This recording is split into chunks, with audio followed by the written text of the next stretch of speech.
With the finish line in sight for the House of Commons, the Liberals are again fending off confidence votes. This is Now You Know. I'm Rob Snow. All the news you need to know. This is Now You Know with Rob Snow on News Radio. 8 days.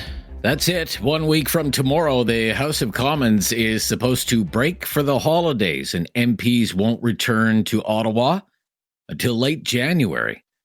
And as they have been all through the autumn months, the Liberals are once again fending off confidence votes in the House of Commons.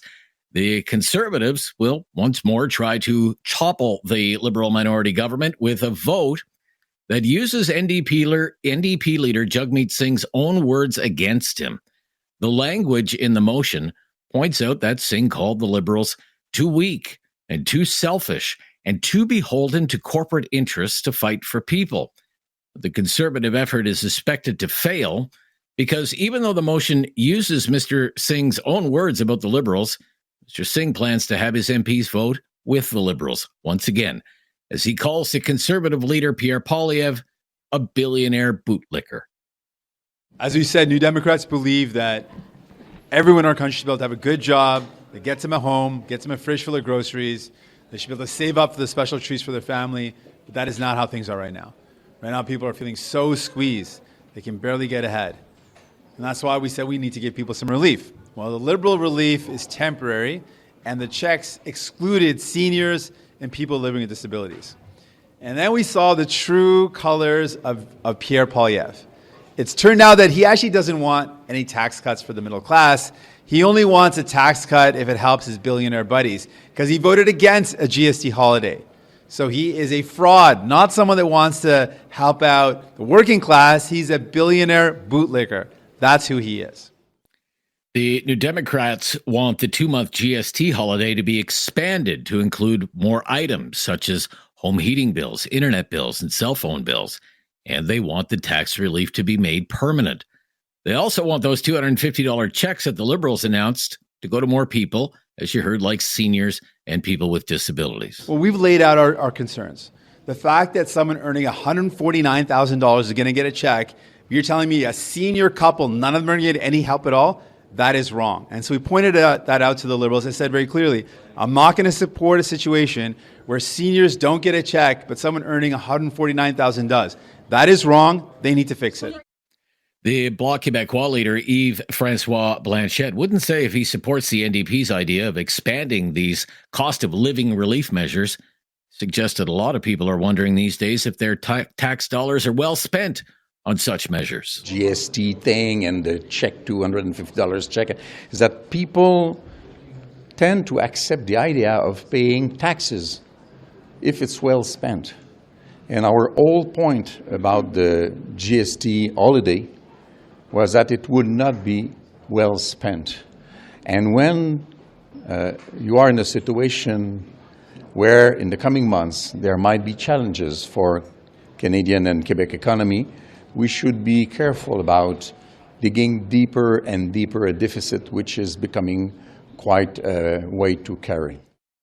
Expanding any financial relief measures is a lot to ask of the federal finance minister these days, Chrystia Freeland, who has yet to release the fall economic update, otherwise known as a mini budget. And there's still no sign of the public accounts, which must be tabled in the House of Commons before the end of the year by law. At a recent event in Toronto, Freeland said the government's priority now is economic growth. The COVID recession was deeper than any recession in Canada since the Great Depression itself. We all know that was followed by global inflation and high interest rates that the Bank of Canada brought in to fight that inflation. The good news is, for the past 10 months, inflation has been within the Bank of Canada's target range, and we've seen the Bank of Canada lower interest rates now 4 times in a row. The Bank of Canada was the first of the G7 central bank, the first bank in the G7 to lower rates for the first time, for the second time, for the third time, and for the fourth time. All of that is good news for Canadians.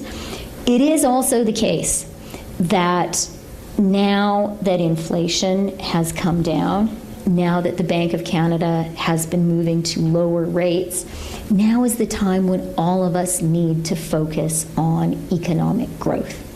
And that is what the government is absolutely the government's priority. Back in Ottawa, Conservative leader Pierre Poilievre told news reporters he was willing to give up his own party's time in the House of Commons to allow the finance minister to table this so-called mini budget. An unprecedented act of non-partisan generosity. I was shocked to see them turn it down. They claimed that they wanted to introduce such a fall update and that it was just those mean Conservatives that were blocking them from doing it. So I cleared the way. 2 hours. They could have introduced it. But they said no. Bizarre. Normally, governments love to introduce fall updates because they are gigantic opportunities to advertise all the good things the government is doing for the finances of the country and the pocketbooks of the people. Well, that is, if you're not doing any good things, then you probably don't want anybody to know about it. And that is, in fact, the case of this government. The reality is that Chrystia Freeland and Justin Trudeau have lost control of the finances. The government, though, will continue to be financed. Also up for votes this week, supply votes. They are also confidence votes because they're spending bills. Parliament needs to supply the government with money. And the clock was ticking on getting those votes passed because of the filibuster over the Green Slush Fund, but it sounds as though an impasse has been overcome for now. Another big news story this week will be interest rates, with the Bank of Canada set to announce its rate decision on Wednesday. A lot of economists are expecting the central bank to lower its trend-setting overnight rate by 50 basis points. There is no question Rob won't get answered. Now You Know with Rob Snow continues On News Radio.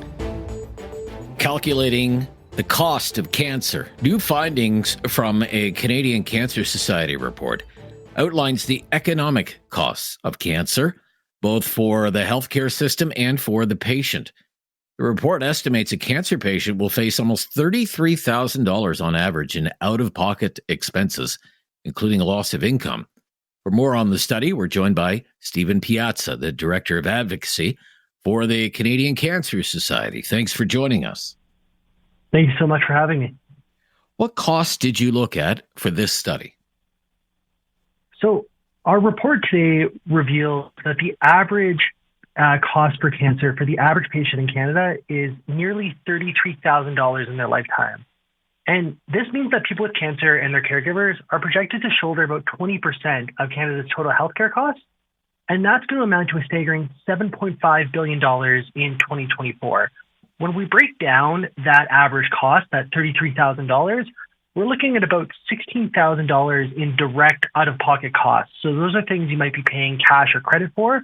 About $11,200 in costs related to time lost receiving care, and about $5,560 in indirect costs. So those are related to lost earnings and income that you're expected to shoulder as you go through a cancer treatment journey. Wow.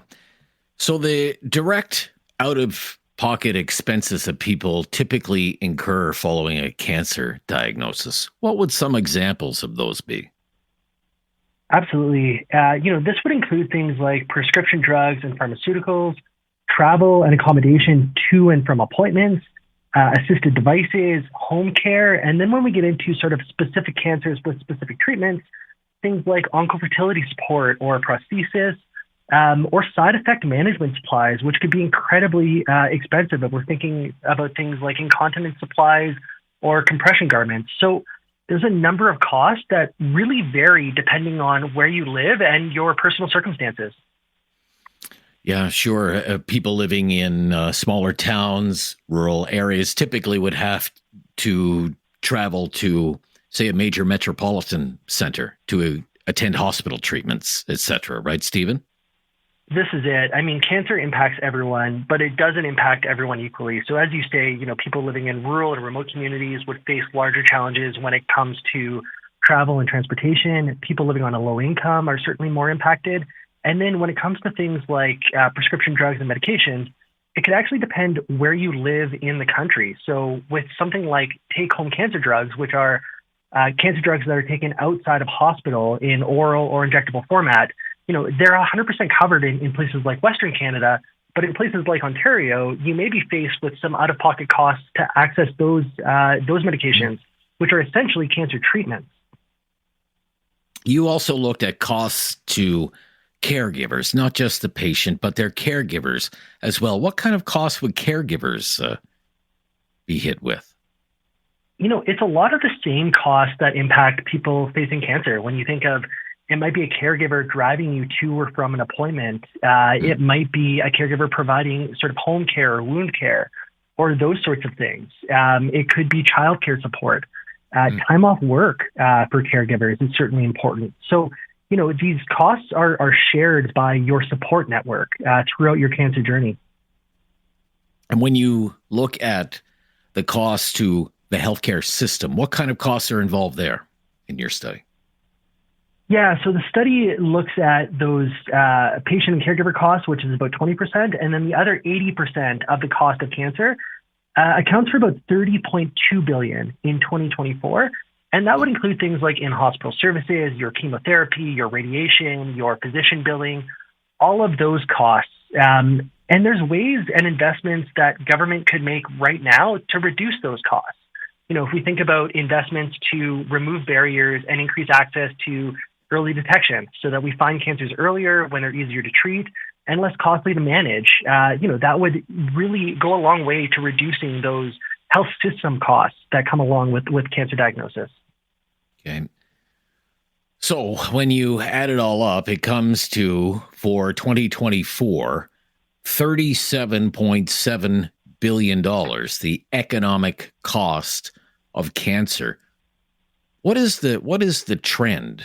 Is it up? Is it down? Is it going to get worse or better over the next 10 years? So, when we look at even the costs related to the average patient and caregiver, we know that, of that 37.7 in 2024, their costs are 7.7 billion in 2024. And that number is expected to climb over the next decade to 8.8 billion per year. And that's largely driven by the rising cost of living and more people in Canada facing a cancer diagnosis due to our growing and aging population. Okay. Thank you so much for your time today. Good to hear from you. Thank you so much for having me. If people are interested in sort of joining us and taking action, you can visit cancer.ca/cost of cancer to sign our petition and help us make change. Okay. Thank you. Stephen Piazza is the Director of Advocacy for the Canadian Cancer Society. You have questions. Now You Know with Rob Snow has the answers. On News Radio. Well, it is a stunning turn of events in the Middle East. In less than 2 weeks, a rebel force managed to oust the Syrian dictator Bashar al-Assad, whose family has ruled Syria with an iron fist for more than 50 years. Assad and his family fled the country for Russia, where they were granted asylum.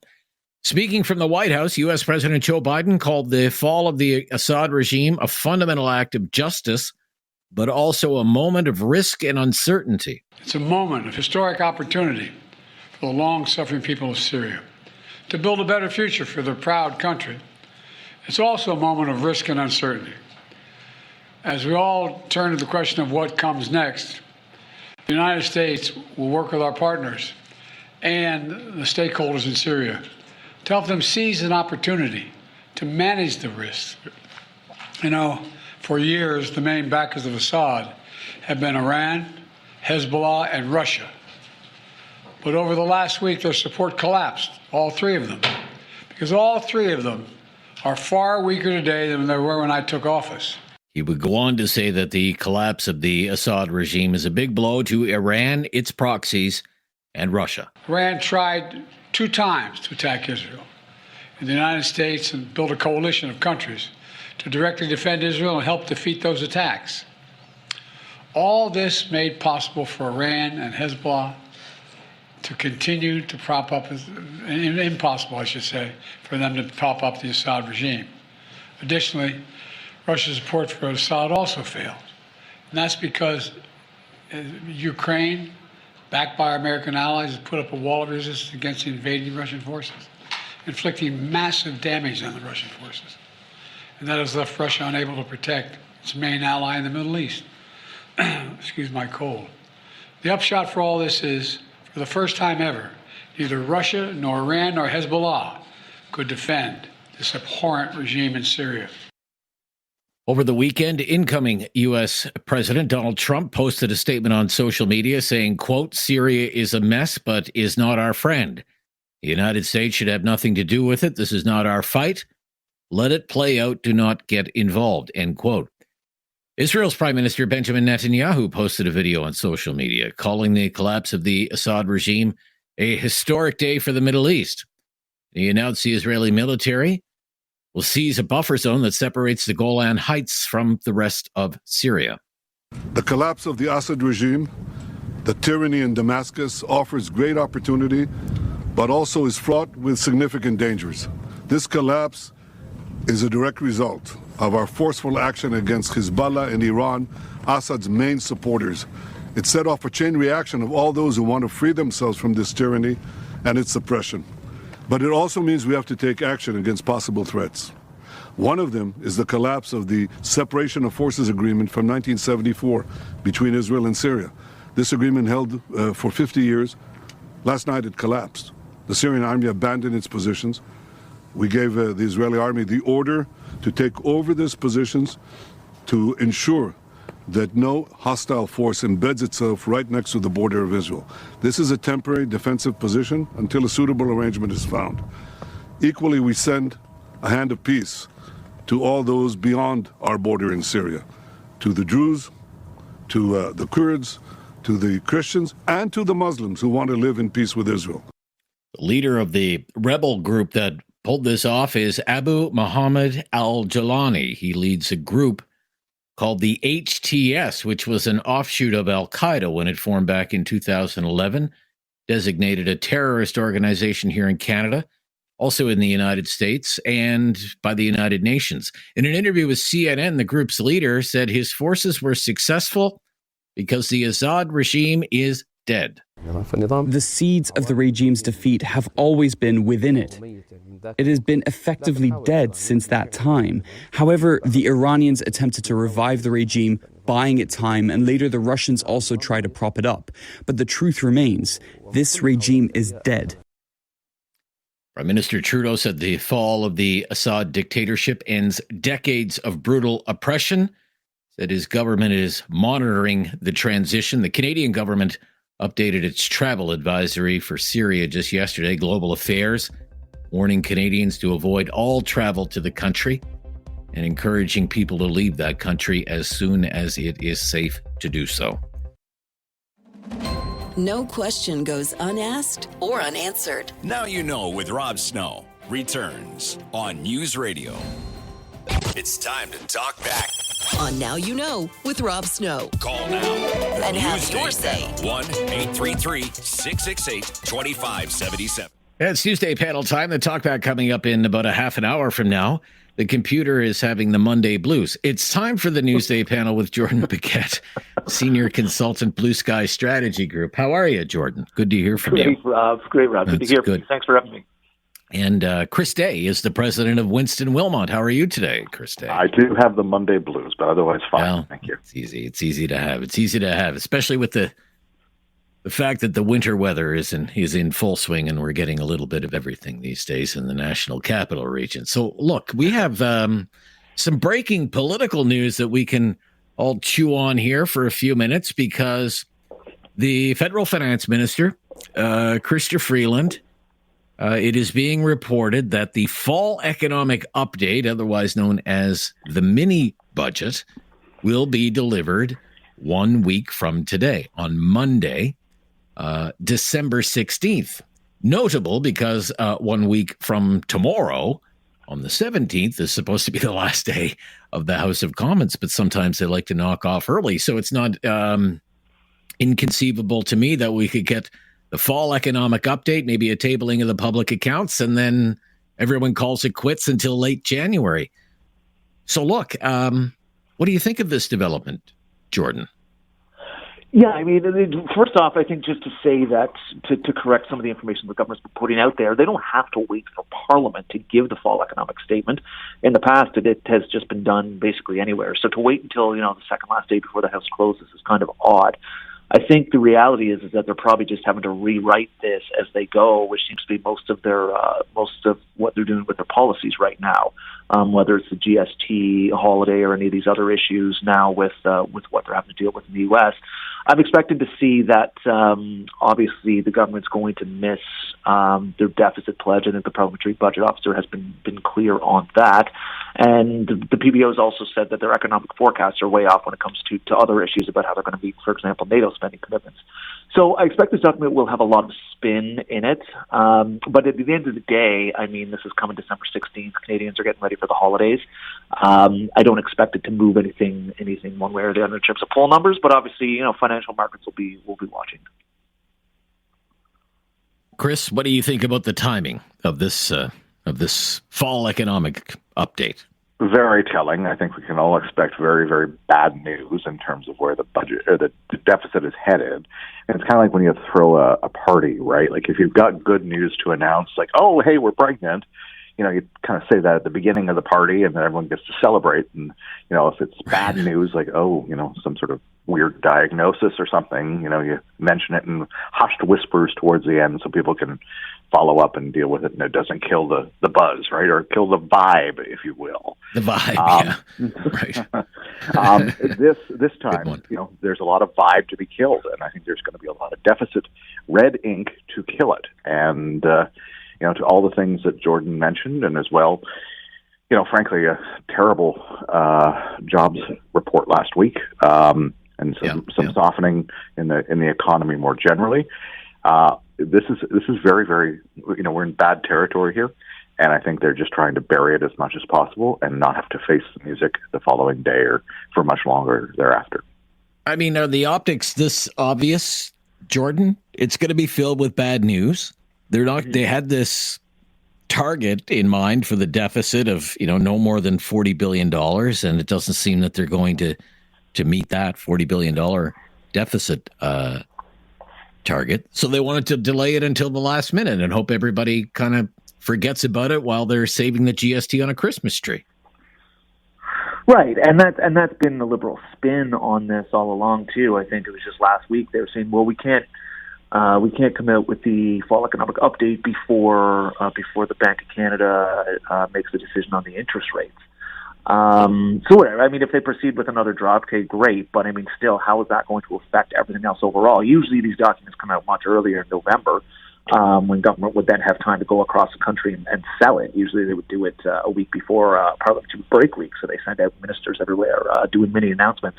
But it's clear this government has really lost steam and energy, and I don't think there's much left to announce except for trying to counter some of the bad news with perhaps some of their own spin. Yeah. Any thoughts on that, Chris? Well, I mean, to Jordan's point, the fall economic statement is not a requirement necessarily. It's more of a custom, and it doesn't even need to be done in Parliament at all. I seem to recall Jim Flaherty doing one of these in the GTA once. He did it in front of a business audience in the GTA. Yeah. That's right. So, you don't have to do this in Parliament. So that entire line of reasoning that they've been delaying because of the privilege motion is absolute bunk. But it is a communications exercise, and this looks to be timed from a communications standpoint to minimize the damage on the government. If I was them and I wanted to do that, I'd drop the fall economic update at like 9:00 on Friday night. I wouldn't even be doing it on Monday. I would have her all alone there in the House of Commons on a Friday night when even the press gallery has gone home. And Pierre Poilievre might be decorating the Christmas tree. Okay, we'll stop here. We'll be right back. Critical thinking is not dead. Now you know with Rob Snow. Returns on News Radio. It's our Newsday panel. Jordan Paquette is here, Senior Consultant, Blue Sky Strategy Group. Chris Day, President at Winston Wilmot. Chris, the Canada Post strike has now dragged on for 25 days. It is doing a lot of damage to the charitable sector, to small businesses. We now know that other courier companies are not shipping as many packages because the backlog is such that they can only handle so much in the way of deliveries. It's ruining Christmas for a lot of people. And yet, unlike previous strikes, like, say, the port workers, for example, or the railroaders, the government is refusing to step in and end this strike with the tools that it has available. Why do you think that is? How much has changed since 2018, right? When the last postal strike was on, and it went a month, and then back to work legislation happened because they didn't want to get into a Christmas period with all of the negative impacts of that you just described and that we're seeing, right? Charities, businesses, just anyone who wants to send a Christmas card to a loved one, that's when Canada Post is absolutely most relied upon by the most people. And I think I think this is really doing some long-term damage to Canada Post's brand, its reliability.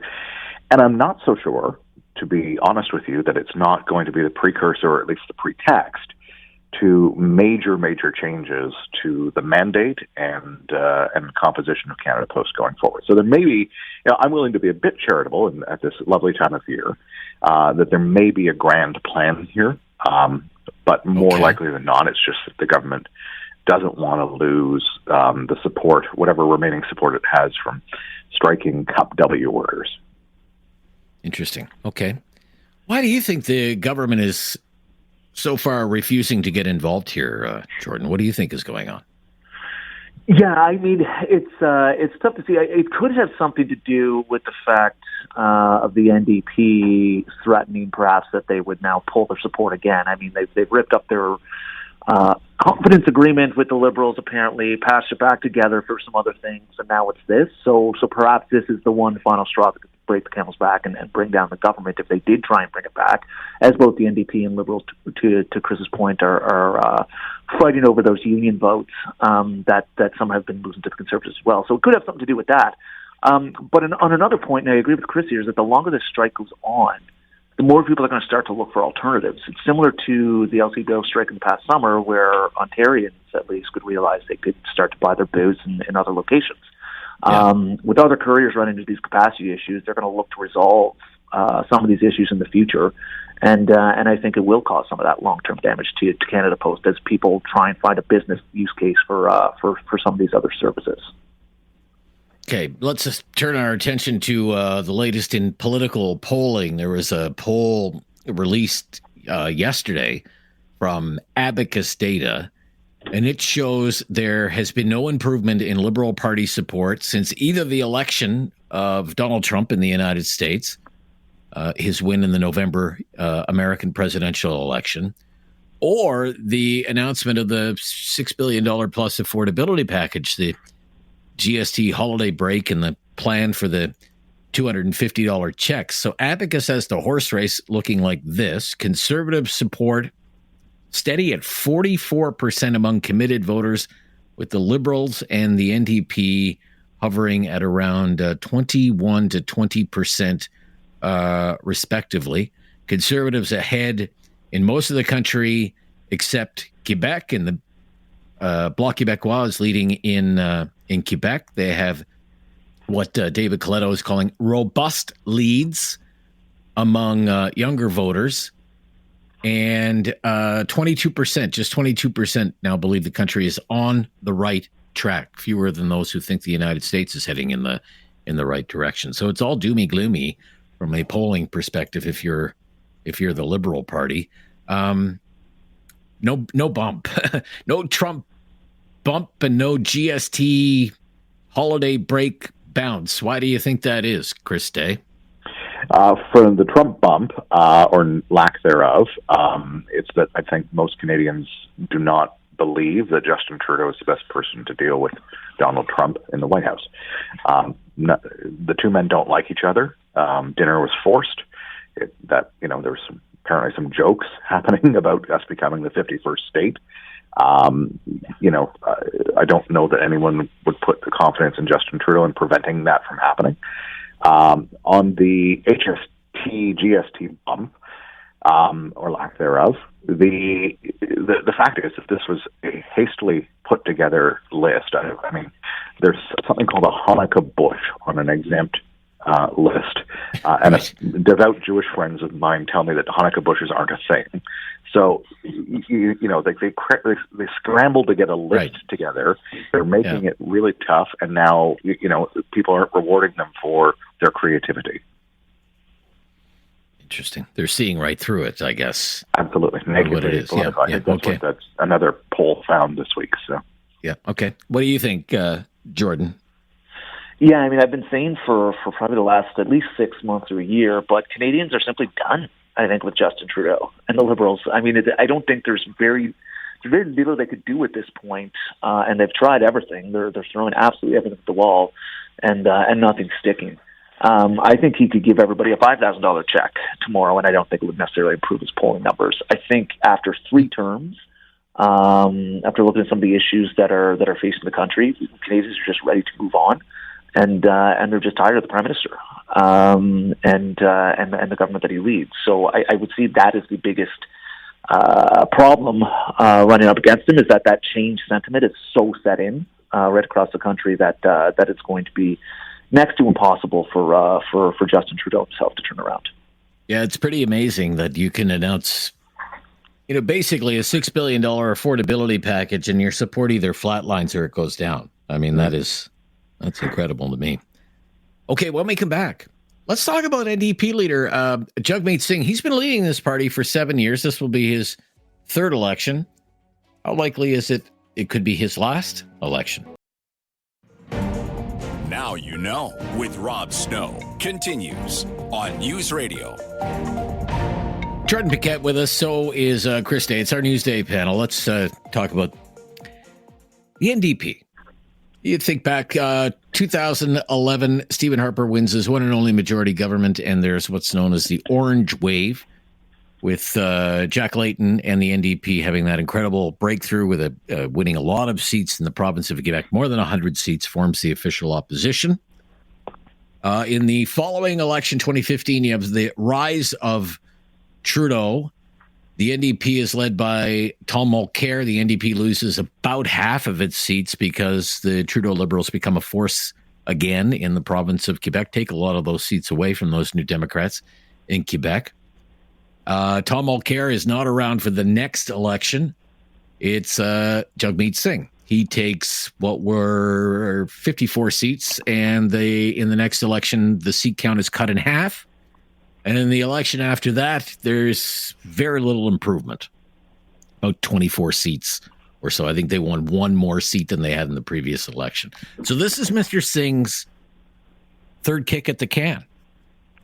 And there's a very weak Liberal Party, which is supposed to benefit the NDP. What happens if there's no breakthrough for the NDP in the next election? How likely is it Jagmeet Singh, this could be his last election as NDP leader? What would you say, Jordan?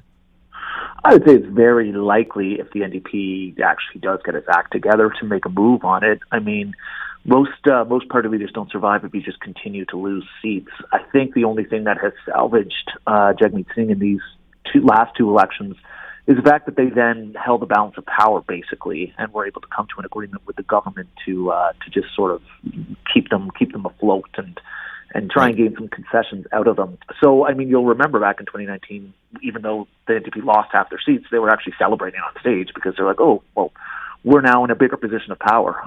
Maybe true, but a party leader is supposed to be winning seats. So I would say this is his last chance. If they can get it together, he squandered most of his credibility now by propping the government up and talking it to both sides of his mouth. So we'll see what the NDP members decide after the next election.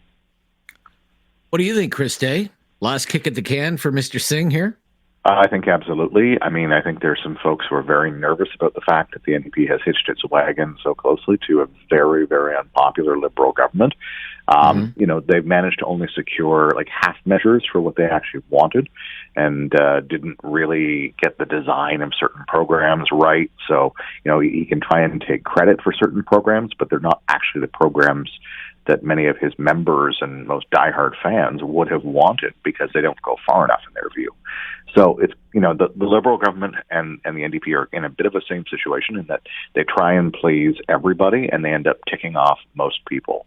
The fact is that Mr. Singh now presides over a dwindling caucus of folks who are, frankly, increasingly rapidly anti-Semitic and outside of on the fringes of Canadian politics, and that is not how you win more seats. And so I think his legacy is very much going to be one of bringing the NDP down to even below its traditional levels of support and results in elections. I just really wonder, just given the polling that's coming out of British Columbia, I mean, British Columbia used to be a competitive three-way race. Not right now. It looks like the Conservatives are in very good shape. They'll sweep a lot of British Columbia, and I just wonder if Mr. Singh's own seat might be on the line. Absolutely. And the Abacus poll that you mentioned, that the NDP is placing fourth in Quebec. Fourth. Right. In BC, you mean? In BC? No, in Quebec. Like they're running in fourth right now. They're way back in BC, and they're running fourth in Quebec. That's not how you win elections as an NDP in Canada. Okay. And Mr. Singh has pretty much already conceded the next election. He's basically said his reasoning for not wanting to go to the polls right now is because he doesn't want Pierre Poilievre to come in and reverse all these gains that they have supposedly made. So, I mean, if that's your leading message going into a campaign, you've already lost. Okay. All right. Great to hear from both of you. Thank you. Speak soon. Thanks, Rob. Bye-bye. Thanks, Rob. Thanks, Chris. Jordan Paquette, Chris Day. That's the Newsday panel today. The Talkback up next. It's time to talk back. On Now You Know with Rob Snow. Call now And have your say. 1-833-668-2577. Welcome to Talkback. 2 hours of debate and discussion on the big issues of the day. Kind of a Monday grab bag of topics for you to consider today. Give them some thought and give us a call at 1-833-668-2577. We would really like to get your take today on the affordability measures that were announced by the Trudeau Liberals. There's the GST holiday that's coming into effect this Saturday and is supposed to remain in effect for 2 months until the middle of February. And then sometime next year, the government was planning to send more than 18 million Canadians a one-time check of $250. And to qualify, all you needed to do was work last year and earn up to $150,000. Now, the GST holiday is on the way. As I said, coming into effect later this week on Saturday. But now you have the NDP pushing the Liberals to make this tax holiday permanent, like a permanent vacation from the GST, and it is calling for the GST to be removed from more items that it says are really essential. Things like home heating bills, things like internet subscriptions and cell phone bills and meals from grocery stores, diapers, children's clothing. It's calling on the Liberals to do that. There's no indication that the Liberals are entertaining that. As for the checks, the $250 checks, that's all up in the air because of more demands from the New Democrats. They want more people to qualify for these checks. They want checks to be sent to people like pensioners who didn't work last year, or people with disabilities who can't work. They're collecting disability stipends, and other people who didn't work last year. So we have some questions for you having to do with all of this. Would you, for example, support the idea of removing the GST for good from things like home heating bills, internet subscriptions, cell phone bills, diapers, children's clothing? Is that something you would support? Is that something you would be against? What would be your answer to that question? And on the $250 checks, What do you think about the idea of expanding the eligibility for those checks? So retired seniors could get the checks, for example. What would you think about that? They don't right now, should they? What about people who live on disability benefits? Should they qualify for those checks? They don't right now, should they? What about people who didn't work last year? Should they be allowed to qualify for $250 checks? What do you think? I mean, it was already a lot of money. It was already a lot of money. Just to send out all of those checks under the original plan was going to cost taxpayers more than $4 billion. So you would think the more people who qualify, the more expensive it's going to be. So what do you think about this idea? Let's send checks to more people. Let's send checks to seniors, people with disabilities, people who didn't work last year. Love your take on that. 1-833-668-2577. 1-833-668-2577. Another topic that's in the mix.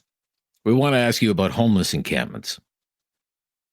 There are way too many homeless encampments all across the country. It's no secret municipalities are struggling to find ways to deal with this growing number of homeless encampments. And look, winter weather has arrived all across the country. It's been cold, it's been snowing, and look, it's just generally a terrible time to be living outside in a tent.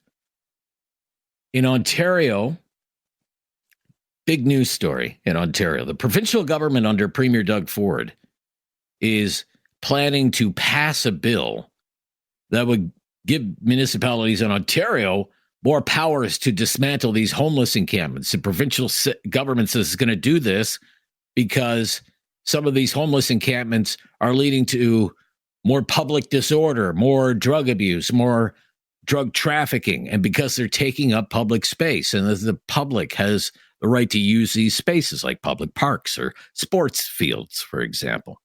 And Premier Ford has gone so far as to say he's willing to use the notwithstanding clause in the Charter of Rights and Freedoms to shield this new law from any constitutional challenges. One of the reasons Premier Ford wants to do this is because he's hearing it from mayors in many Ontario cities, like the mayor of Cambridge and the mayor of Brampton and the mayor of Sudbury and the mayor of Windsor. Critics, though, have said, this is no solution. This doesn't solve the problem of homelessness or homeless encampments. It just moves the problem around. And if you want to improve the situation, build more affordable housing. Create more spaces in a shelter system. You can move the homeless out of their homeless encampments in places like parks. They're just going to end up somewhere else because they have nowhere else to go. Canada's housing advocate, Marie-Josée Houle, she's in charge of an office in Ottawa called the Federal Housing Advocate, and has said in the past these homeless encampments should be supplied with basic municipal services like bathrooms and running water and electricity and heating and food and healthcare. And she has argued that forced evictions from homeless encampments should never be allowed because that's a violation of basic human rights under the Charter of Rights and Freedoms. So what do you think about this issue all across the country? Should municipalities be allowed to evict people from homeless encampments and dismantle homeless encampments? What would you say? The mayors of some Ontario cities say these places are a problem. They are havens for crime and drug abuse and drug trafficking, that it's a loss of public space. Critics say, where are these people going to go? Doesn't solve the problem, just moves the problem around. While others say homeless encampments should be supplied with basic municipal services, washrooms, running water, sanitation, electricity. Where do you come down on this? Phone lines are open right now. Have something on your mind you want everyone to know? Call now. Hello. 1-833-668-2577. It's Talkback on Now You Know with Rob Snow. What do you think of the idea of making the 2-month GST holiday permanent and apply it to more items? Home heating bills, internet subscriptions, cell phone bills. diapers, things like that. You think that's a good idea? Why not? On the idea of $250 checks from the government sometime next year. When it was first announced by the Liberals, those checks were only supposed to go to people who worked last year and made up to $150,000. Should more people qualify for the checks, like seniors and people with disabilities? What do you think of that idea? On homeless encampments, should municipalities be allowed to evict people from homeless encampments and dismantle homeless encampments? Yes or no? What do you think of the idea of supplying homeless encampments with services like washrooms and electricity and heating, things like that?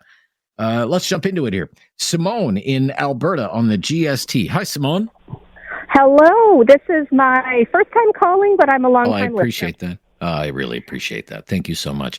So on the GST, what do you think of the idea of making this holiday a permanent holiday? Well, mine wasn't the GST. Mine was the $250 checks. Okay, fair enough. Kind of what I wanted to chat about. Sure thing.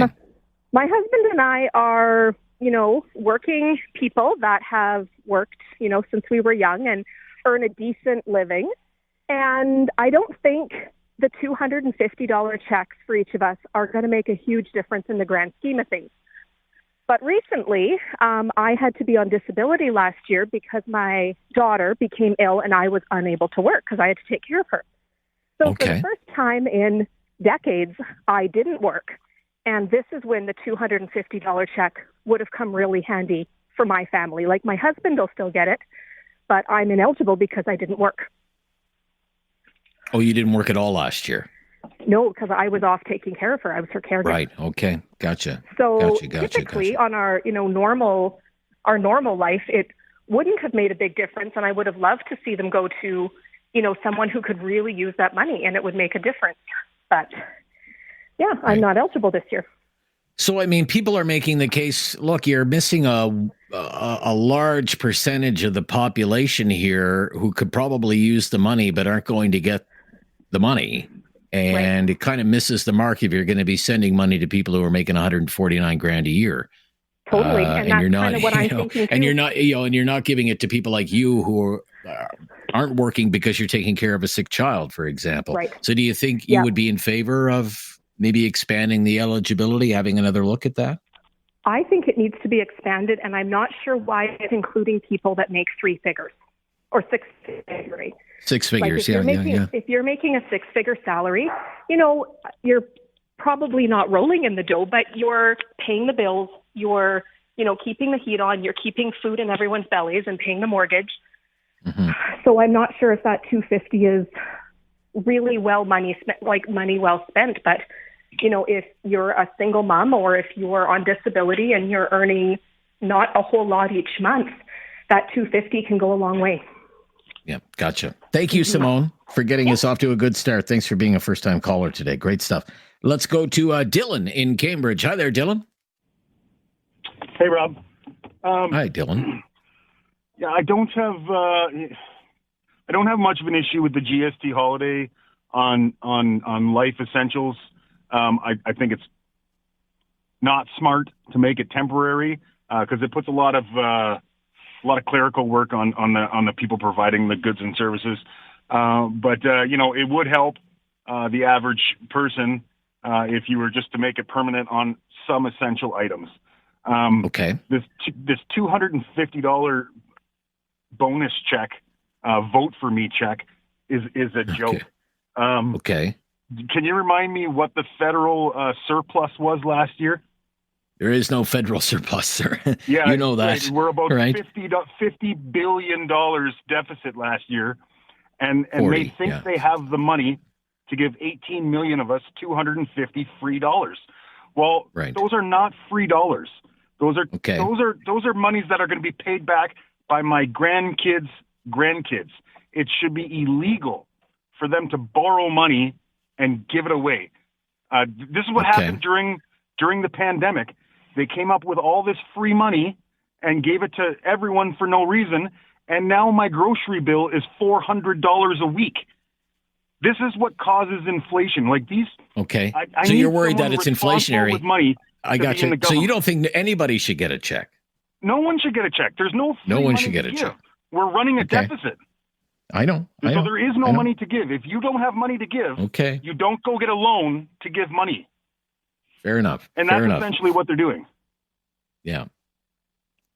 You're very Scroogey. Oh, it drives me batty. Like, I think of, conversations I had with my dad growing up about being responsible with your money, and, you put money in the bank, and when you got the money to buy something, that's when you buy it. You don't get a loan because who pays interest? And it's just common sense, and this country has none of it. We haven't been through a recession, like a real recession, in a long, long time, since about 2008. If we think people on the streets now, people not being able to afford rent, or the food banks exploding with usage, wait until the recession comes, and it's coming soon. It's going to be devastating. And yet, all right, well, the government thinks they have extra money to give us $250. Okay, gotcha. Loud and clear. Thank you. On the $250 checks, nobody should be getting the checks, let alone expanding it to people like seniors, people with disabilities, other people like the previous caller who didn't work last year. Have something on your mind you want everyone to know? Call now. Hello. 1-833-668-2577. It's Talkback on Now You Know with Rob Snow. What do you think of the idea of making the 2-month GST holiday permanent on $250 checks from the government in the new year? Should more people qualify for those checks? People like seniors who didn't work last year, people with disabilities? What do you think? On homeless encampments, should municipal governments be allowed to evict people from homeless encampments, dismantle homeless encampment? Others support the idea of supplying homeless encampments with basic services, electricity, washrooms, sanitation, clean water, heat, those kinds of things. Love to get into that issue with you. Mike in Kincardine wants to talk about homeless encampments. Thank you for calling. Mike, go ahead. What do you think? Good afternoon, Rob. I feel very strongly about the homelessness issue. My mom was a nurse, and she told me during the 70s and 80s, we threw out mentally ill people and people with addictions out onto the streets. I can think of no more cruel act in doing that and leaving them languish in homeless encampments without any options for treatment, housing, or anything like that. I think what we need to do here, and I hate to say the civil liberties crowd will clap back at me and say, no, you can't do that because of their rights. I think we need to force some people into treatment. I think we need to make sure that what we had in my former hometown of the region of Waterloo, we had drug courts and mental health courts that actually help people get over their addictions and their mental illnesses. And I think we have to have supportive housing. Putting them in a shelter or putting them in a tent city does not help them overcome their addictions or mental health stuff. Right. I just can't see it working like this. And you have a whole bunch of advocates, which I call the moochers of misery, who are trying to do stuff and keep them in encampments and stuff. I think we need to get these people into treatment. I think we need to reintegrate them into our society. And we wouldn't let someone with Alzheimer's drive, own a gun, or do a whole bunch of things. Why are we letting some people who are mentally ill or have addiction issues try to make major life decisions for them? They are ill and they are incapable of doing that. And that's why I think we need some form of enforced treatment, Mike. That's my thought, I understand. Rob. Because yeah, gotcha. Thank you, Mike. Thank you for sharing your thoughts. Eric in Cole Harbour, also on the encampment issue. Hi, Eric. Wow, that guy took all my thunder. He's absolutely 150% correct. Look, you talk about affordable housing. If nobody's working, how can they afford affordable housing? If they have mental illness, how are they going to be able to be employed? If it's severe mental illness, and then if you have people that are addicted, then how are they going to work because they'll succumb to their addictions? Right. Maybe we should look at Helsinki. They reduced their street population and their homeless population by 95%. Now that may have changed because it's been about 6 years since I watched that that podcast about that. Maybe we should get some tips from them. But not a bad idea. Society, our society as a whole, as that gentleman on the previous caller just mentioned, we're not showing love to these people whatsoever. How we show love to them is get them off the street, and we have every absolute right to get them off the street. Now, I worked in a all right. We're going to run out of time. We're going to run out of time. Buddy. We got to go. All right. I've tried Thank you, Eric. No, you make some good points. Yep. Thank you very much. Have something on your mind you want everyone to know? Call now. Hello. 1-833-668-2577. It's Talkback on Now You Know with Rob Snow. We're kicking around the affordability package that was announced by the Liberals not that long ago. The idea of this 2-month GST holiday and the $250 checks from the government. What do you think of the idea of making that GST holiday, say, permanent and applying it to more items, other essentials like home heating bills, internet subscriptions, cell phone bills? Yes or no? Why or why not? On the idea of the $250 checks from the government, when it was first announced, those checks were only supposed to go to people who worked last year and made up to $150,000. Should more people qualify for the checks? People like retired seniors, people with disabilities, other people who didn't work last year. And we've also been talking about homeless encampments today and whether municipalities should be allowed to evict tenants of homeless encampments and dismantle homeless encampments. What do you think about that idea? Daniel in Guelph on homeless encampments. Thanks for calling, Daniel. You're on the air. Hey, thank you so much, Rob, for the opportunity. First-time caller. Appreciate that. I just want to make a comment on the encampments and enforcement by the municipal. I fully support the idea. As the previous gentleman mentioned, we're not doing any favor by keeping those encampments on place. We are just nurturing the drug addiction and perhaps doing wars into the regions, into the cities that we see these problems. So I think, in my humble opinion, I would enforce getting into the program so they can be redirected into the society working. This is not a housing problem, and to pay attention to it. It's more a drug issue. I came to this country 22 years ago with no money, and my wife and I, we worked full-time jobs, and we were able to buy our own houses, and we have investments. So this is a world and a country of opportunities, and those people, they have already what we didn't have.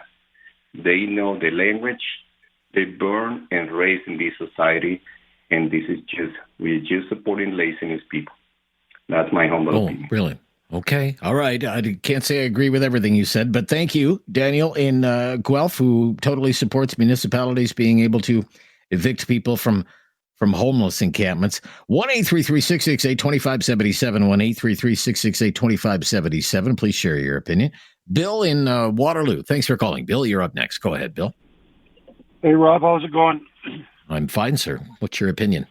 Good. I was just wondering, these homeless people, is there not empty factories or warehouses sitting empty? They could let them set their tents up for the winter just to keep them warm. They could have some hydro and buy them some more time to figure out what they're going to do come spring. I just wonder if that's a possibility. You know, they'd have to have a security in there to keep an eye on the property, but other than that, you know, they could set their tents up and it'd be warm for them. Right. Yeah. And that's my comment on that. And the other one is, I don't agree with this $250 buy a vote plan. Oh, you don't? Okay. No, buying votes with money when we're in a huge deficit is ridiculous. What the hell is $250 going to do for anybody? Well, you know, I mean, if it's somebody on a low income, I mean, if it's somebody making $149,000 a year, that's one thing. But if it's somebody making, I don't know, $25,000 a year, it'd probably help them out, you know. So, but there's a lot of people on there that don't need it either. Well, this is it. I don't know why they set the threshold so high, $150,000 a year, up to Seems a bit high to that's me. ridiculous. Especially when you're in a deficit, like it's our money. These politicians forget it's our money. Sure, There are a lot of people that aren't getting it, that don't want it to go out. I mean, I really don't care one. I just think it's by a vote. You just think it's by a vote? You don't think anybody should get a check? I don't. You don't? Okay, all I right. think the money could be better spent somewhere else. Helping these homeless people would be a good thing to do. Yeah, that's a lot of money. Sure that could go a long way helping the homeless. Well, it's more than $4 billion, just that measure alone, more than $4 billion. Yeah. One time only. Yeah. Right? One time only. The people are getting $30,000 have a place to live. These people don't. Let's spend the money on the homeless. This government right now is ridiculous. Thank you for your call. Okay, thank you. Okay. Thank you. Thank you, Bill. Yeah, in Waterloo.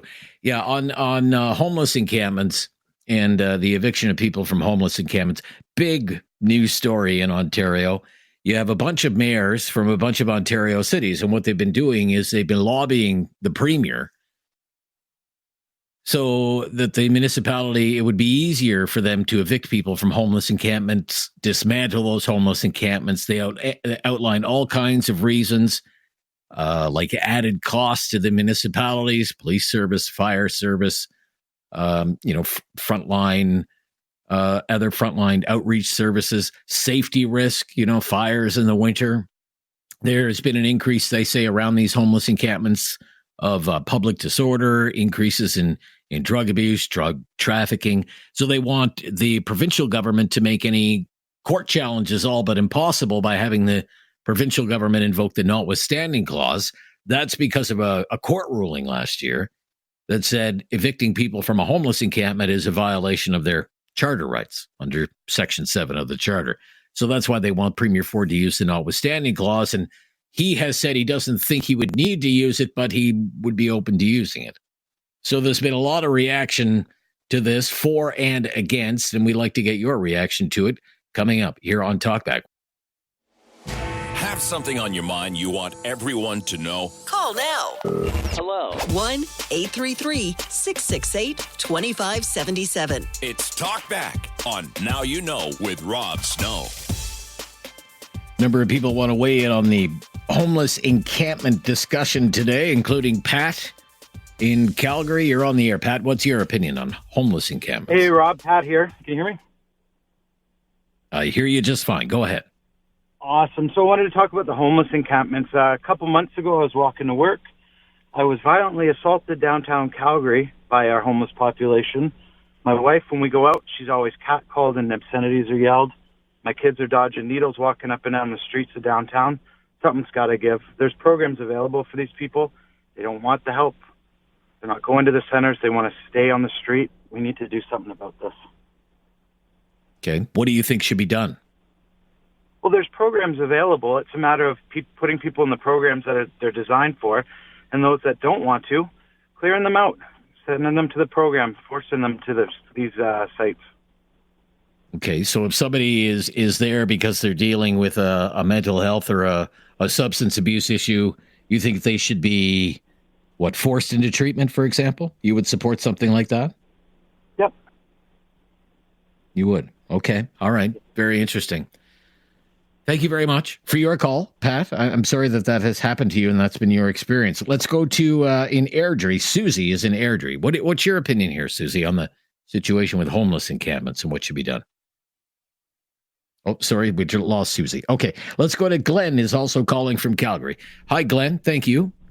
Hello. I've had a little bit of experience, not directly in the homeless, but being in a situation where if I'd had the materials to do it, I would have been in a homeless camp.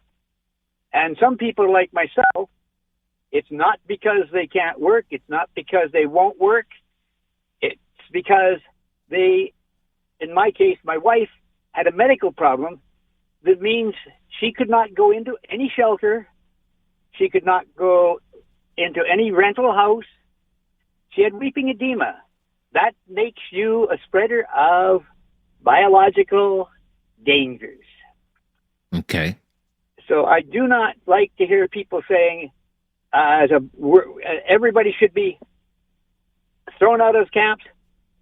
they shouldn't build some properly prepared camps in an area that's not bothersome to the people, preferably on municipal land that they're not using and not planning to use right away, complete with water, heat, light, the whole bit, so nobody freezes to death or burns to death because they have something in the some kind of heating device or whatever. Yes, yes. There's Certainly. all sorts of these things. It's not everybody is there because they want to be. This person got the impression that the last one you actually talked to from Calgary.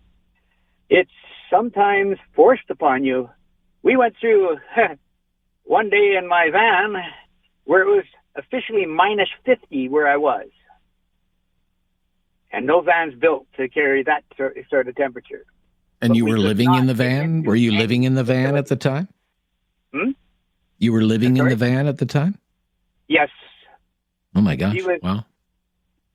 She was an invalid, and she was virtually living in my passenger seat.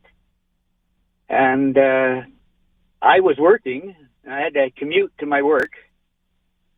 And then I'd leave her 10 hours a day with just people that I worked with checking on her every few minutes.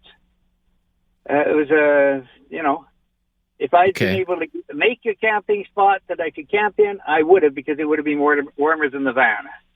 Of course. Okay, so it sounds like you would be more on side, and I mentioned this off the top, there's an office in Ottawa, it's called the Federal Housing Advocate, that is supposed to, come up with solutions related to affordable housing. She came out with a report last year, I interviewed her at the time, and said municipalities shouldn't be evicting people from homeless encampments. It's a violation of human rights.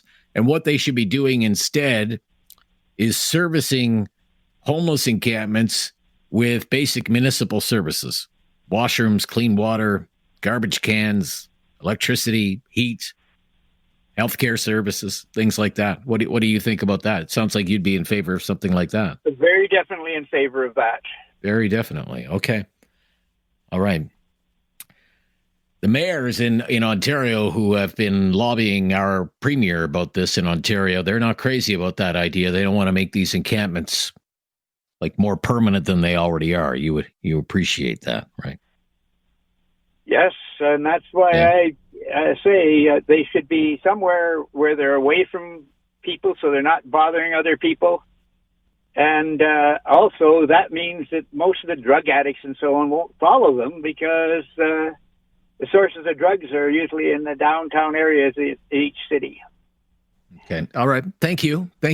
I think that's the minority opinion today, but you've said it well. Thank you for your call. Have something on your mind you want everyone to know? Call now. Hello. 1-833-668-2577. It's Talkback on Now You Know with Rob Snow. On the issue of municipalities giving more authority from the provincial government in order to evict people from homeless encampments and dismantle homeless encampments, Tom is in Cambridge, has a comment on that. Tom, thanks for calling. Go ahead. There is a gentleman in New Brunswick, I believe, who built small modular homes for the homeless people in New Brunswick. And they are allowed to stay there if they follow, I think there's a criteria and some rules and regulations to live there and get themselves on their feet. One of the issues here with the homeless situation and these encampments and that, I feel that it's somewhere going to be a permanent fixture in our society, where there has to be some commitment and willingness for those who are unfortunately homeless to get back in society and become productive again. Now, whether or not that means joining the military or anything, something like that, but there's a lot of municipal, federal, and provincial buildings that are vacant. There must be a few penitentiaries that are vacant, that have all the structures that they need there for heat, water, showers, and everything else can be there, and it can be easily maintained and monitored, that are already there. So the issue is that even in Cambridgeshire, we have, it does not provide a good image of the town that. And it seems to be that everybody's got in fact, your mayor in Cambridge is one of the mayors that's been lobbying the Premier of Ontario for new authorities and to be shielded from any court challenges if they move in and evict people from these. Okay, but what is the real root cause of all this? If there's been a housing situation in this country and maybe in this province for the last 40 or 50 years. Affordable housing is not profitable for any government. No one's building affordable housing because there's no profitability into it. That being said, there needs to be some housing of some type, not geared to market value, but geared to people's incomes and that. But there also has to be some type of commitment from people who are looking for help and needing help. We're willing to do this, but you got to be part of the solution, not part of the problem. Okay, Tom, thank you. To Nova Scotia. Joe is in Nova Scotia. Let's take Joe's call before we stop for the news at the top of the hour here. Hi, Joe. Hey, Rob. Thanks for taking my call. You're welcome. Just in terms of the homeless situation and the housing crisis, and there's a lot that's related to it. I think the drugs that are going around is a big problem with that, and forcing people into treatment is not going to work. But I was listening to one of your previous callers, and getting cat calls and avoiding needles, that's not something that we should expect society to deal with either. And I think I've spoken with you before on this, but it's the situation. What I truly think, locking these people up, and the justice system isn't exactly shaking hands with each other either. So they should be kind of left out of this. But right. But at some point, there needs to be. I mean, you don't want to. I would agree with you there on the use of the justice system. You don't want. Do you really want to criminalize, say, poverty or mental illness? Do you want to criminalize drug addiction? These sorts of things, right? Yeah. Well, I mean, the thing is that putting these people in jail, it's just not gonna work, right? And honestly, in jail, there's no services at all, really. People aren't going to get better in jail. You're going to get a reprieve, but there needs to be more of a sort of a hands-on approach. And, people need to know that they're cared about. And there also needs to be some accountability from the other side as well, right?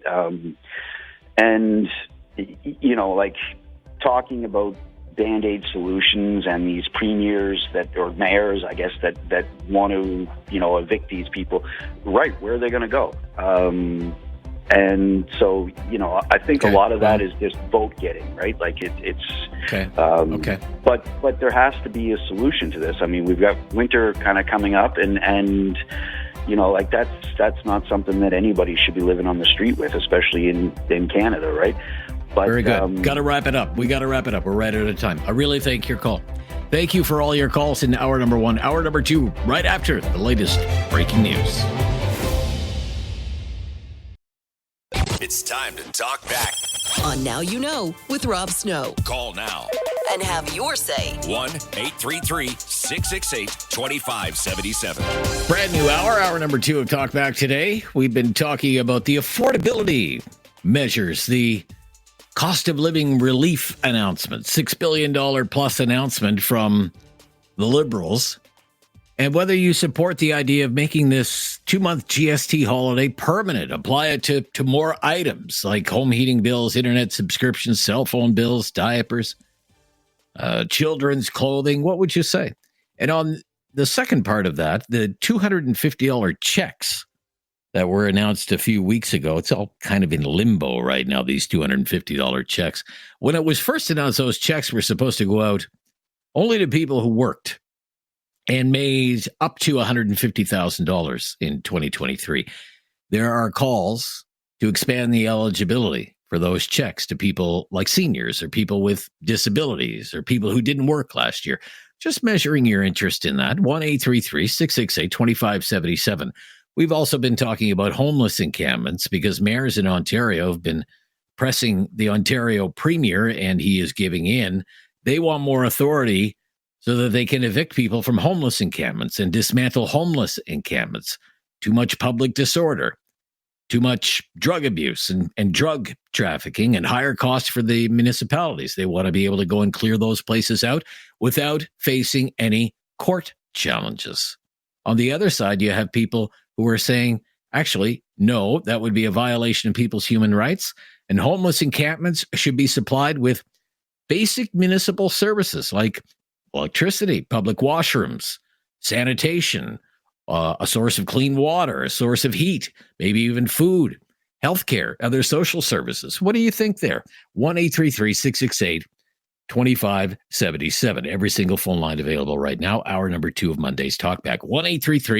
1-833-668-2577. So on this GST holiday and making it permanent, one of the reasons that we wanted to bring this up today is that the NDP has a motion in the House of Commons today, and it calls on the Liberals to make changes to this GST holiday. The way it's designed right now, it is supposed to come into effect this coming Saturday, remain in place until the 15th of February of next year.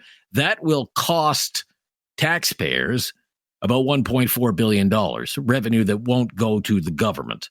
The NDP wants the Liberals to make this GST holiday permanent, apply it to what the NDP is calling essentials, and it has its list of essentials: home heating bills, grocery meals, like prepared meals from the grocery store, internet bills, cell phone bills, diapers, children's clothing.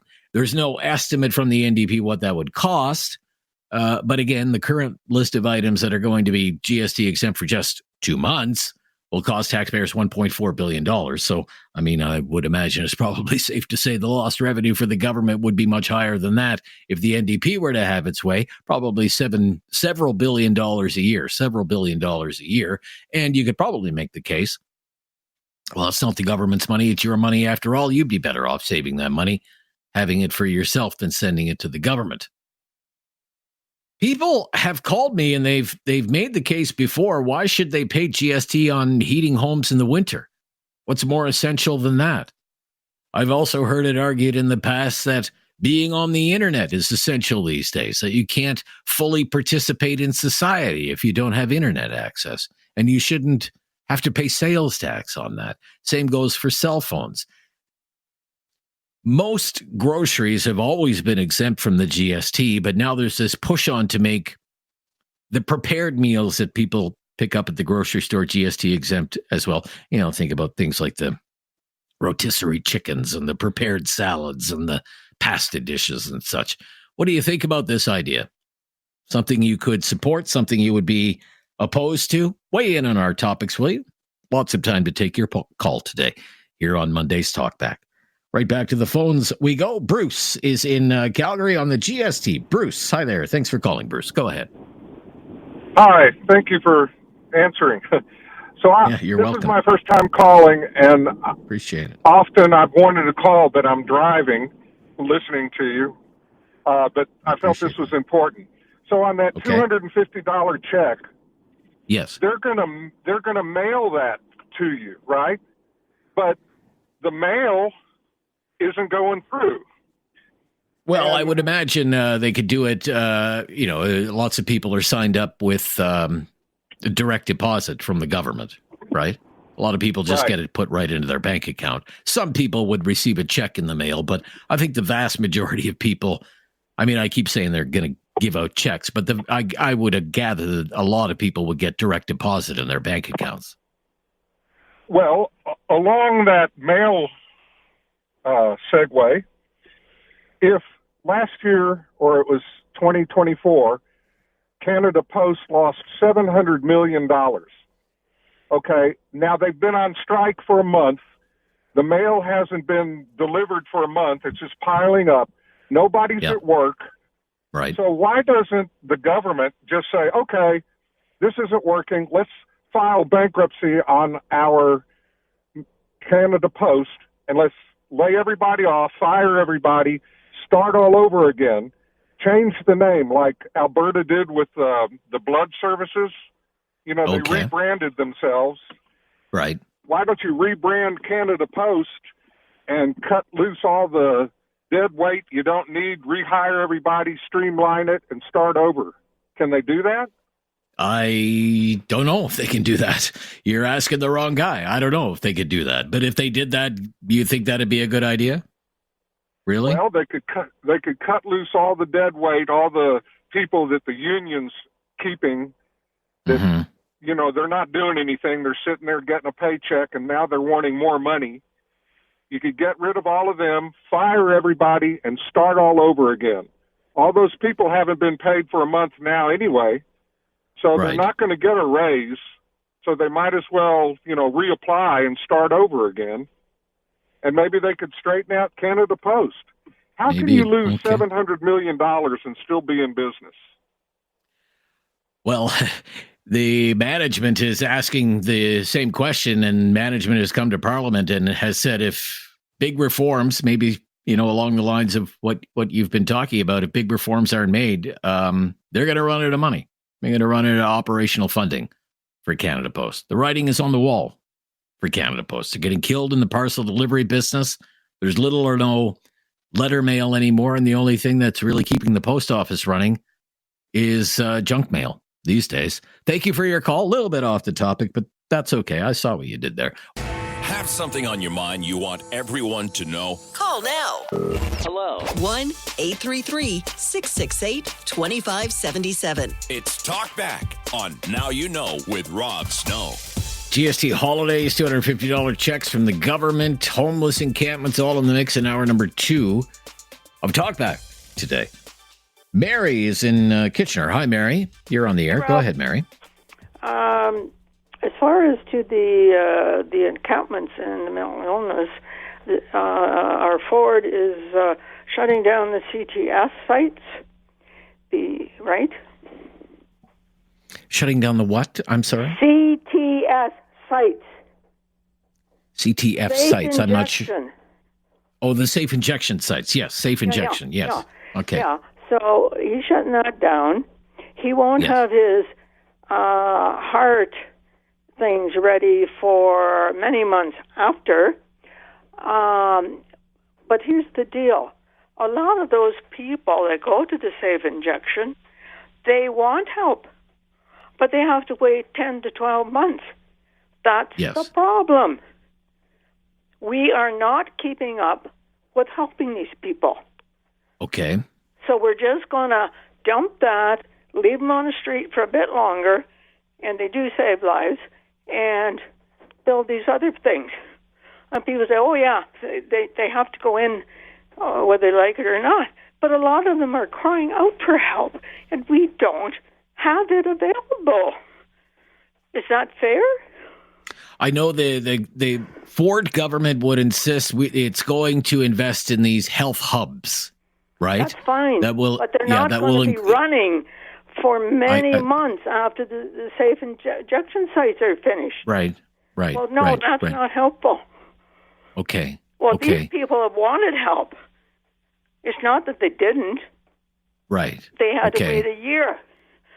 Okay. I married again. My husband died, so I had a son-in-law who had a mental illness, well under control. Went to, I won't name the place, knew he wasn't right, and he wanted to be admitted. And the emergency said, we have no beds. Send him home. Okay. Asking for help. Yes. And guess what? He died. Oh, my goodness. I'm sorry to hear that. You know, these people call in and say, oh, go make him go to work, this and that and the other. He was working, and he asked for help. And they said, there is no bed. You know, people don't know the whole picture. Yeah. I'm sorry, Rob. And as far as the that's okay, Mary. The GST holiday and the $250 check, crapola. Crapola.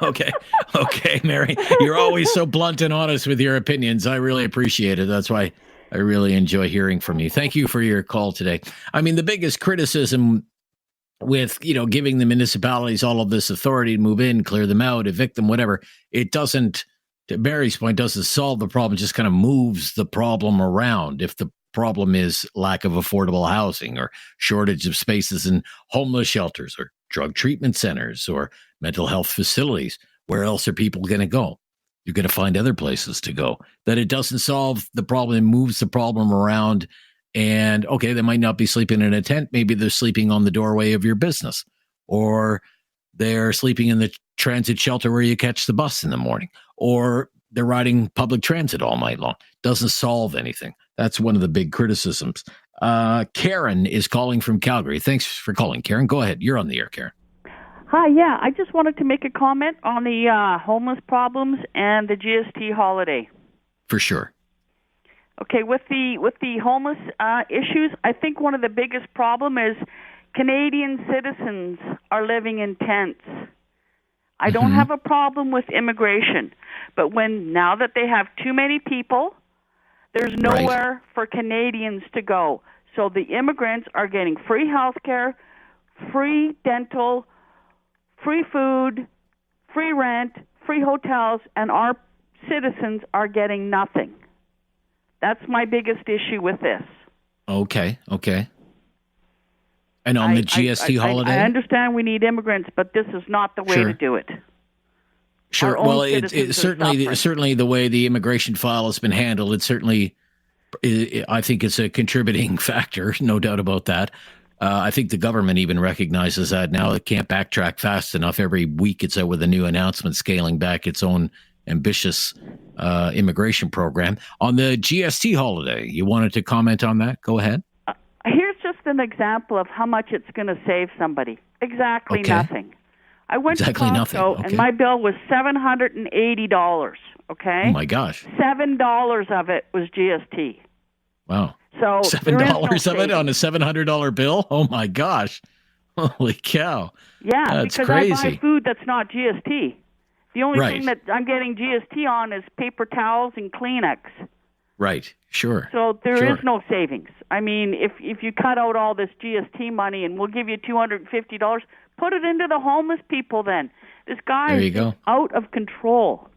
Out of It's not control. gonna help Okay. anybody. And if they made it permanent, it wouldn't help. All right. Karen, thank you for your call. Good to hear from you today. Have something on your mind you want everyone to know? Call now. Hello. 1-833-668-2577. It's Talkback on Now You Know with Rob Snow. On the issue of homeless encampments, let's go to Steve is in Calgary. Hi there, Steve. You're on the air. Go ahead, Steve. Hello, Steve. Are you there? Nope. Okay. Let's move along then to, where are we going here? Who's up next, David? Patrick in Calgary on the GST. There we go. Patrick. Thank you for calling, Patrick. Go ahead. Hey, no worries. Just a quick comment on the GST thing. I never thought I'd agree with the federal NDP, but some basic items need to be exempted. Feminine hygiene products, diapers, basic food. The government also needs to revamp how they apply the GST with shrinkflation, because a basic package of granola bars, as an example, there's 5 in a package. Well, that falls under a snack category and is GST applicable. But if there were 6, it's GST exempt. So the government needs to revamp how they apply it with shrinkflation and take it off of necessities. And it would have your support if it did that. Absolutely. Okay. All right. What do you think about the idea of these $250 checks and expanding the eligibility for those checks to other people? Personally, it's not $250 isn't going to make a big difference in my life. That money should be going to where it's needed. I would much rather see them roll back the application of the GST on a broader scale than put $250 back in people's pockets, because it's such a small amount for the average Canadian. Not saying there's not people that are going to need it, because there are, but roll it back, have it apply to everyone. Okay. Thank you for your call. I would just say, thank you for your call. Yeah, I know it's just anecdotal. I've heard a few times over the last couple of weeks from a few seniors, callers to the show, people in my own social circle, not happy that they were not part of this plan for $250 one-time payments. Many of them living on a fixed income, purchasing power eroded by inflation just like everyone else. Can't go on strike for a 24% raise like the Canada Post workers are doing, and they don't think it's fair that they've been excluded from this plan for $250 from the government. So I would ask you, again, should seniors be included? Other Canadians, like people on disability, for example, other people who didn't work last year? What would you say? All borrowed money, as some have pointed out. But what do you think? 1-833-668-2577. In High River, Russ is in High River on homeless encampments. Hi, Russ. Yeah. Hi there. Hi. As for the homeless encampments, this whole issue was created largely by the government, but there's no real answer for it. You shut down. They got to, unless you have somewhere else for them to go. Right. You can't just keep moving the issue around. And like in Calgary, they moved those people that live in those RVs, and they're trying to do it, and the city is making them move from one side to the other, but there's no answer. So I don't know what the answer is, but we have to shut down immigration till we get caught up. And I know people hate that word, but I'm not against immigration. I'm just against uncontrolled immigration. Sure. Okay. Thank you for your call. Can I comment on the GST thing? If you can do it in 30 seconds, you can. Yeah. You got her. Don't. Just cancel it. Cancel the carbon tax, the clean fuel tax. Give us back our money and let us do it. I don't need a bunch of bureaucrats telling me how to spend my money. Gotcha. Loud and clear. Thank you. Back after the news, we'll be in the home stretch of Talkback today on a Monday. Have your say on News Radio.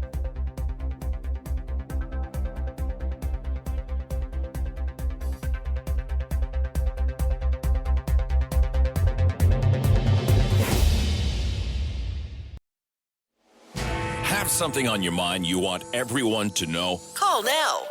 Hello. 1-833-668-2577. It's Talkback on Now You Know with Rob Snow. So we've been talking today about the affordability measures that were announced a few weeks ago now by the Liberals and calls to make changes to them. Like the 2-month GST holiday comes into effect on Saturday.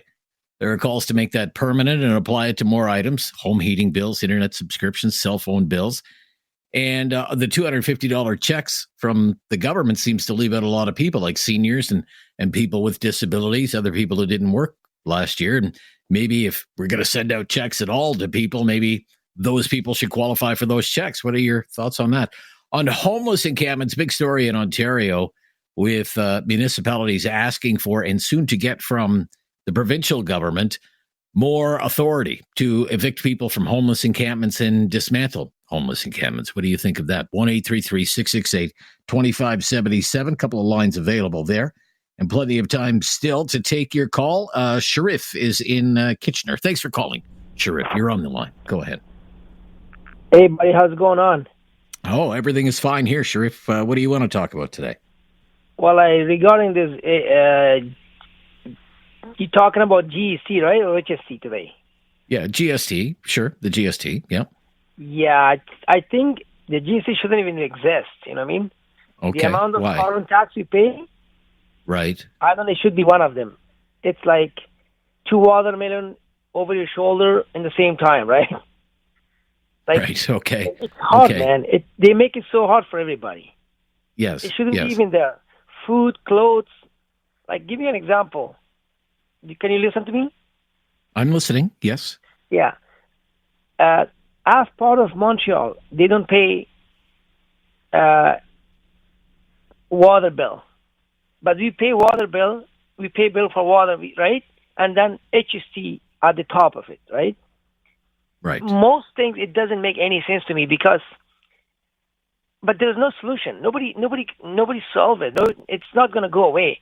The only way, I tell you, I talk straightforward. The only way it's going to go away, people need to get up and talk and speak up and strike and protest about it.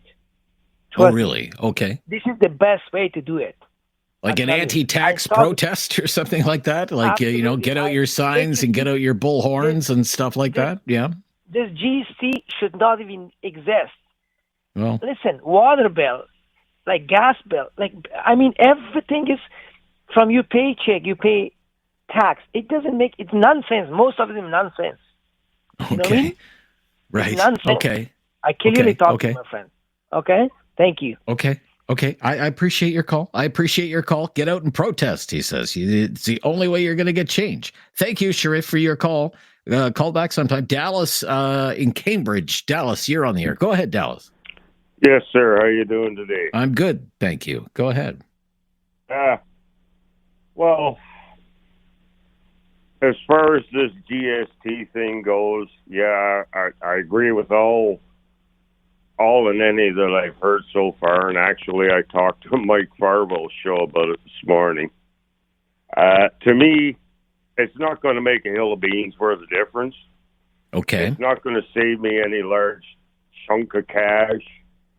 And as far as the $250 check, if it does materialize, well, you know, is what it is. It might give me a weekend away, perhaps, if that. Okay. You know, it's. I don't understand. It's just the bloated bureaucracies that are struggling now to try and fix the wrongs that they created. And I'm talking on every level of government, be it from federal to provincials to municipalities. Every one of them are trying to find a way to keep the voter happy. Well, you know what? I haven't voted since I was 16 because, quite frankly, there hasn't been an individual in Canada I have found worth voting for. Nor do I complain about governments, but they really need to stop spending, and pay attention to, the federal deficit is going to be $40 billion. Oh, no, maybe it's going to be 46. So there's on top of whatever's there now, of which yes. I don't know if anybody really has a figure. At some point, it's got to stop. The world. Right. Well, the figure is about, just at the federal level, the figure is about $1.3 trillion for the national debt. There you go. So how in HE double hockey sticks, in Mr. Farwell's way of putting it, is this country ever going to dig themselves out of it? Not a chance in the world. And at some point, there has to be somebody to stand up and say, you know what, enough's enough. There's got to be some accountability. Well, at some point, you're going to have to stop digging, stop making the hole bigger, right? And, this kind of came out of nowhere when you think about it. And to your point, nobody really knows the size of the deficit. We'll find out a week from today, I guess, how big the deficit is going to be. Some of the numbers that are out there are pretty big, $50, maybe $60 billion budget deficit for 1 year. I mean, my goodness gracious, that would be. Well, if in fact you can believe that. Yeah, and $1.3 trillion national debt. Out of nowhere comes along a plan. Well, let's spend another $6 billion and send $250 checks to 18 million Canadians. And just 2 months of this GST break is $1.4 billion. Just 2 months worth. They're claiming. And as far as the 250, seniors should. There's no reason why seniors shouldn't get it. They paid into this country for umpteen years. Okay. Of course, seniors are. I'm a senior, and I'm still working. But you know what? The senior that isn't working, why shouldn't they get it? Okay, that's the way I see it, and I'll leave you alone at that. I appreciate your call. Thank you so much for calling today. Have something on your mind you want everyone to know? Call now. Hello. 1-833-668-2577. It's Talkback on Now You Know with Rob Snow. Making the GST holiday permanent. Who should get the $250 checks? clearing people out of homeless encampments, all up for discussion today on Talkback. Bill in Ayr, Ontario. Hi, Bill. What's on your mind today, Bill? I've got so much on my mind right now that you really don't want to know. Okay, all right. I'm one of these ones that got excluded from the $250. Okay. Apparently, our fearless leader doesn't think that retirees vote or that we don't pay GST. So, do you think you should be included in the $250 check program? Well, yes. I mean, yes. We pay GST just like everybody else does. Of course. Yeah. And so it's beyond me of why he's excluding the retired people that have been around the longest. And retired people also vote. Apparently, they don't use their brain to think about that. But okay. What do you think about the main criticism that I hear from people who don't think anyone should get a $250 check is that they're trying to bribe you, Bill. They're trying to bribe you with your own money. What would you say to that?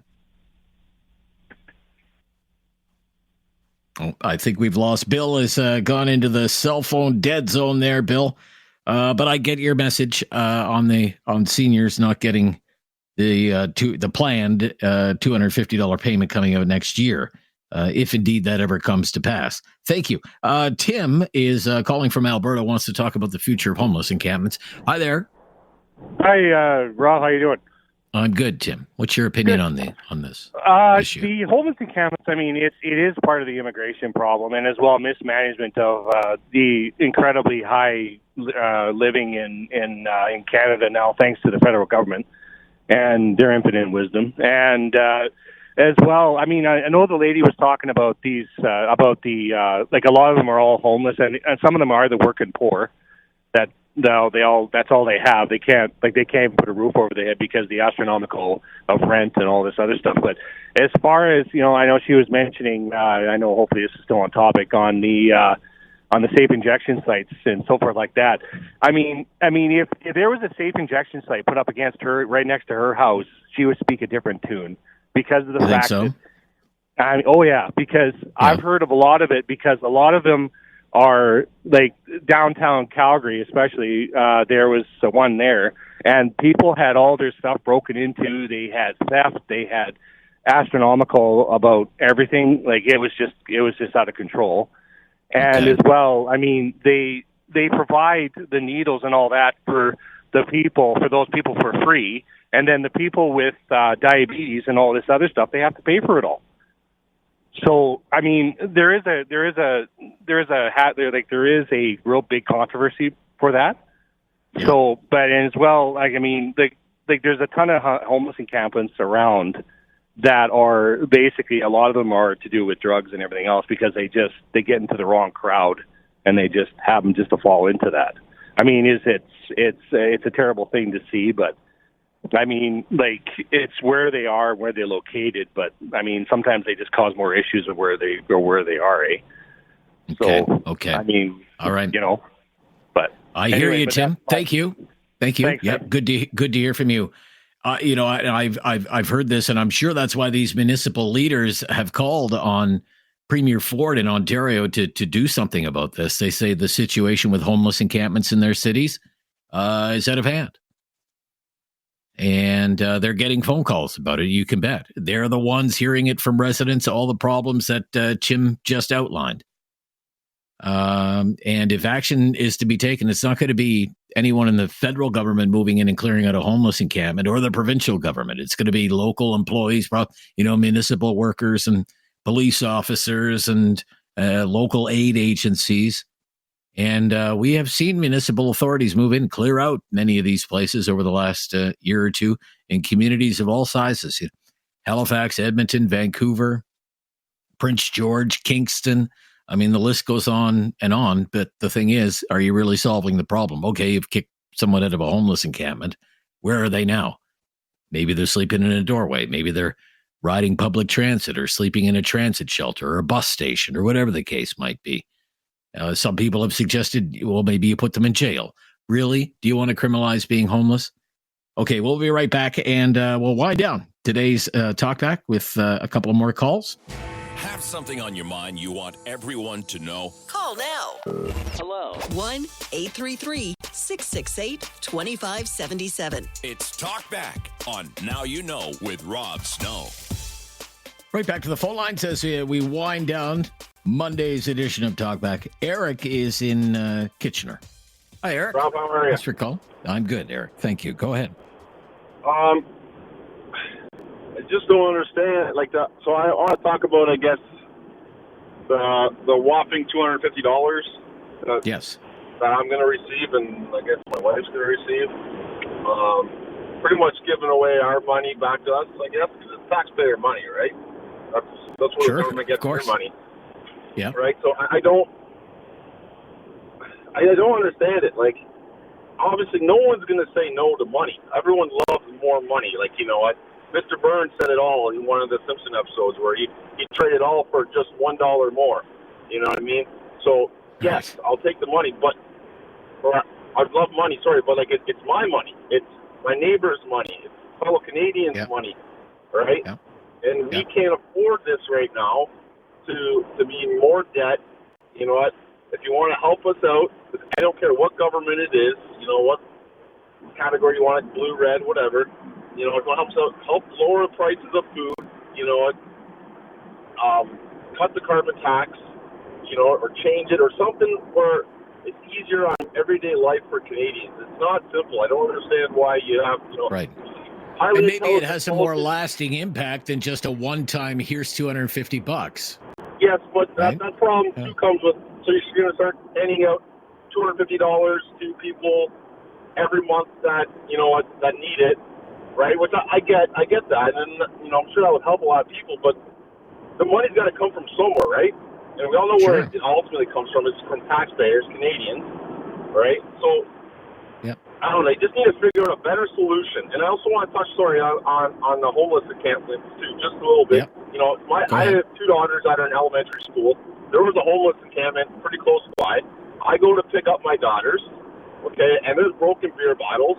There's needles, you know, in their baseball diamonds. You know what I mean? Like, yes, we all feel bad for the homeless people, a lot of drug addiction, mental health issues. I get that, you know, but the locations where they put them, they weren't thought through. Like, you know what I mean? Like, you can't put them beside a school. You can't put them beside so close to residential homes. You know what I mean? These people have problems, you know, but there's also other people that have kids and animals too, right? That need to be safe and protected. That's all I think the vast majority of people want. You know, their property, their families, and pets to be safe. That's it. You know, no one's against these things, I don't think. At least I don't. Gotcha. Very good points, I think, all around. Thank you, Eric. Great call today. You call back anytime.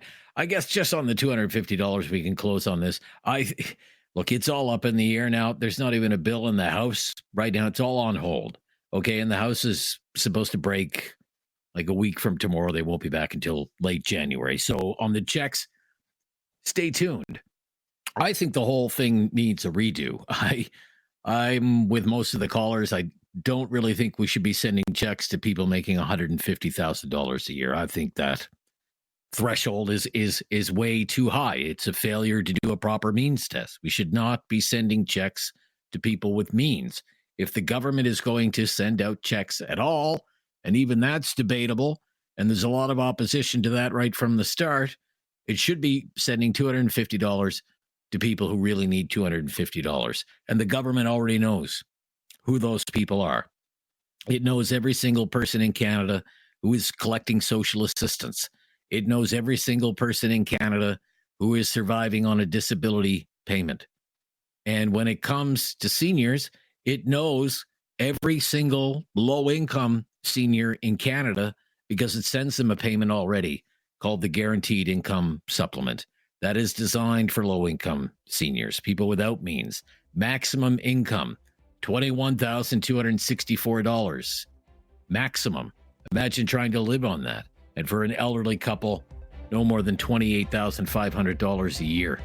If the government is going to send one-time payments to people I would much rather see those low-income seniors get $250 than, say, a couple of retired civil servants in Ottawa with a mortgage-free house that they bought in 1978 for $30,000 that's now worth $1 million. If you're going to send out checks, send them to seniors living in poverty. Otherwise, it doesn't make any sense. The news is next. This is News Radio.